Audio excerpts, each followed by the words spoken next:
Setelah polemik royalti musik makin panas diperbincangkan setelah LMKN menyebut instrumen dan suara alam juga dikenakan royalti. Pengusaha kafe dan resto kini memilih tempat tidak memutar musik untuk menghindari potensi masalah hukum soal royalti.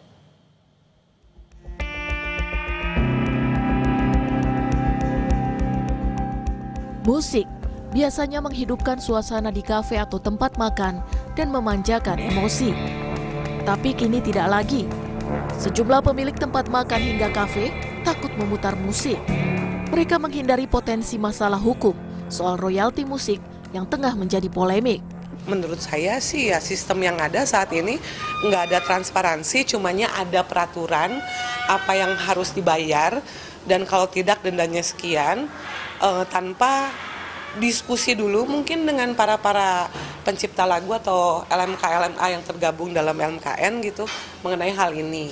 Jadi jujur aja saya semenjak ada kejadian seperti ini, saya nggak memutar lagu sih. Saya memutar tadinya lagu instrumental. Cuma kemarin saya baca juga bahwa lagu instrumental juga kena. Lagu-lagu suara alam juga kena. Jadi ya udahlah begini aja gitu. Pemutaran lagu diganti dengan instrumen tanpa hak cipta atau suara alam.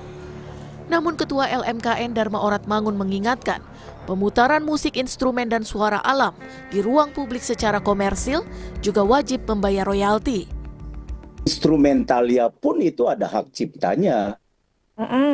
Kemudian suara alam atau suara burung dan lain sebagainya, itu ada produser yang merekamnya, mau itu badan usaha atau pribadi. Hasil dari rekaman itu disebut hak terkait terhadap rekaman tersebut. Itu namanya produser fonogram. Itu oleh undang-undang diatur bahwa produser fonogram mempunyai hak terkait. Untuk karya cipta lagu, si pencipta lagu mempunyai hak cipta. Ada dua kamar, hak cipta dan hak terkait gitu. Jadi produk itu ada hak ciptanya. Sebuah karya cipta lagu dan musik atau instrumental ya itu kan lagu dan musik. Ketika dibunyikan di ruang publik, memberikan dampak ekonomi kepada penyelenggara, wajib hukumnya untuk mendapatkan izin atau membayar royalti melalui LMK, LMKN. Itu amanat dalam undang-undang. Menteri Ekonomi Kreatif Teuku Rifki membenarkan pengusaha kafe dan restoran harus membayar royalti jika memutar lagu di tempat usahanya. Ya sebetulnya kalau kita memang menggunakan ya sebenarnya kan kita bayarkan. Tetapi yang harus dipastikan adalah akuntabilitas dari kolektifnya sehingga nyampe kepada para ya. Aturan soal royalti musik tengah digugat ke Mahkamah Konstitusi oleh sejumlah musisi. Pada persidangan akhir Juli lalu, Hakim MK Arief Hidayat sempat menyentil soal cara penafsiran Undang-Undang Hak Cipta terkait royalti lagu. Menurutnya, jika aturan royalti diterapkan secara harfiah, maka W.R. Supratman menjadi orang paling kaya di Indonesia. Bayangkan coba kita lagu Indonesia Raya. Ya, berapa tahun dinyanyikan oleh orang seluruh Indonesia, baik di tingkat PAUD sampai di tingkat lembaga negara. Itu kalau model penafsiran yang sekarang baru rame, itu ahli warisnya paling kaya sedunia itu. Ya kan? Berarti prinsip bahwa penciptaan lagu mempunyai fungsi sosial di Indonesia memang harus begitu sepertinya, ya kan? Besaran tarif royalti untuk pengusaha beragam, mengacu pada keputusan Menkumham HKI.02 tahun 2026. Contoh tarif royalti untuk bidang jasa kuliner bermusik seperti berikut. Restoran dan kafe harus membayar royalti sebesar Rp120.000 per kursi setiap tahunnya. Dengan rincian, untuk pencipta lagu sebesar Rp60.000 per kursi setiap tahunnya. Dan royalti untuk hak terkait sebesar Rp60.000 per kursi setiap tahunnya.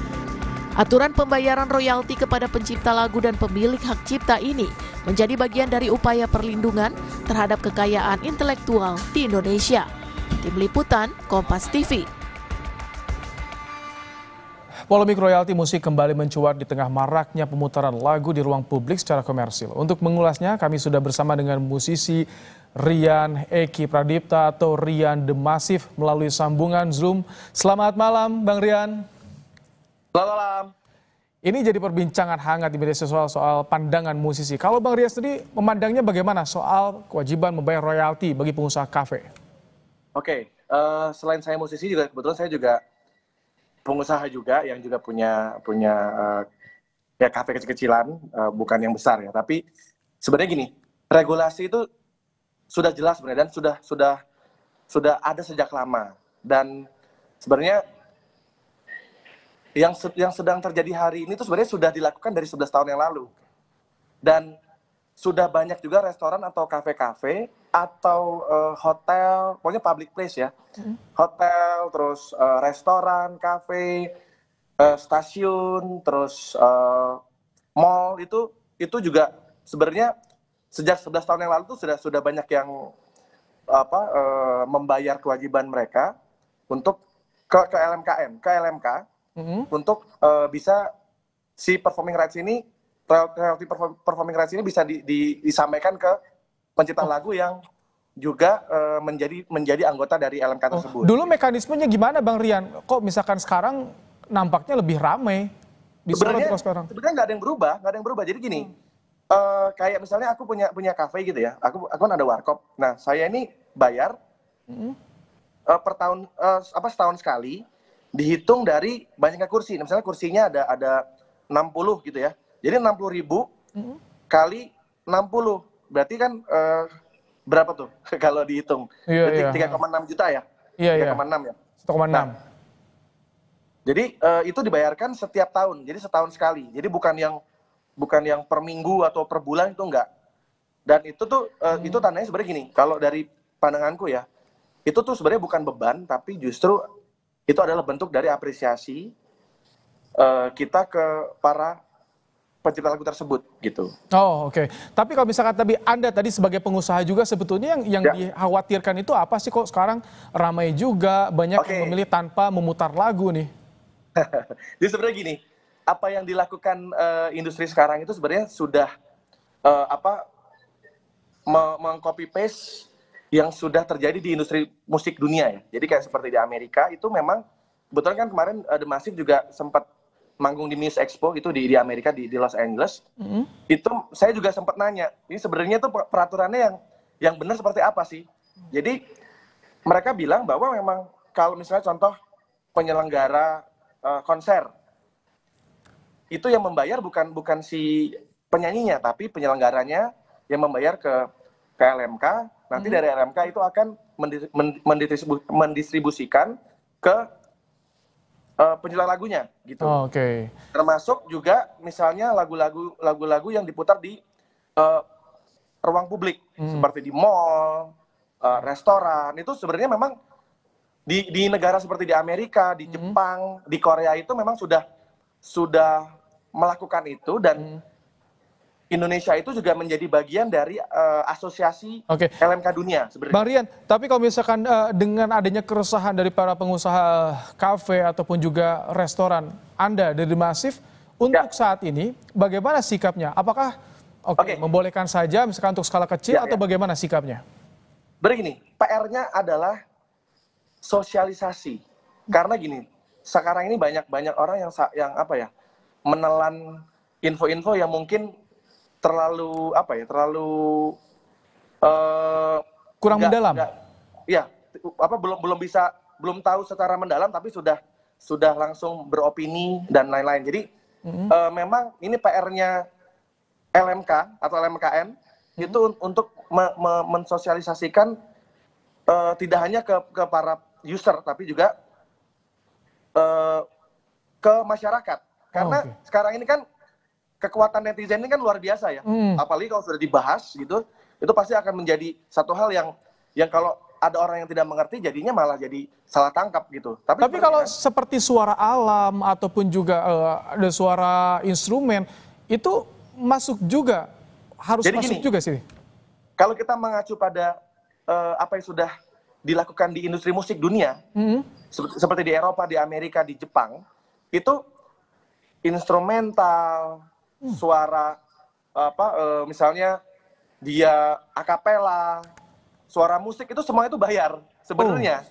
Semuanya Jadi ya. sebenarnya kalau kita mau mengacu sama industri musik yang ada di Amerika, Jepang atau Korea itu memang sudah seperti itu. Nah, cuma di Indonesia memang belum sosialisasinya belum terlalu meluas. Jadi banyak juga yang belum mengerti bahwa sebenarnya ketika kita punya restoran, apalagi rame ya restorannya ya gitu, misalnya gitu ya. Kayak contoh kita sebut nama restoran misalnya apa ya kalau misalnya Sudah ada kemarin sudah ada kasus tanpa menyebutkan merek, sudah ada kasusnya juga kan kemarin ya. Restoran Padang lah misalnya contoh gitu, restoran Padang. Ya.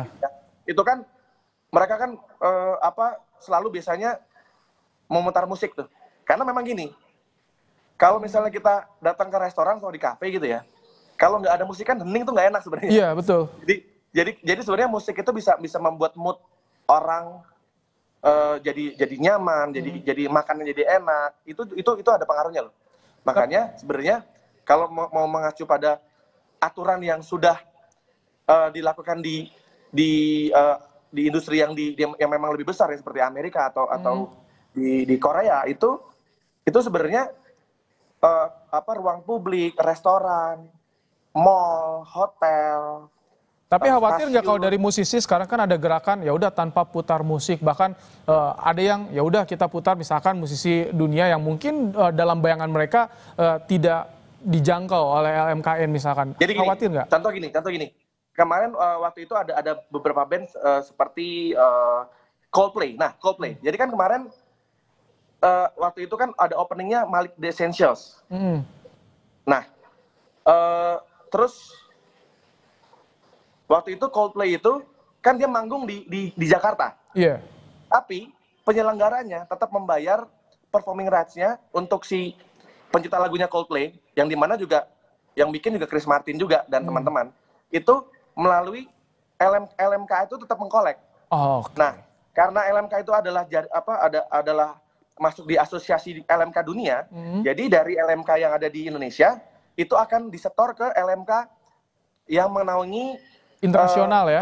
Lagu-lagunya Chris Martin dan teman-teman. Oke. Gitu.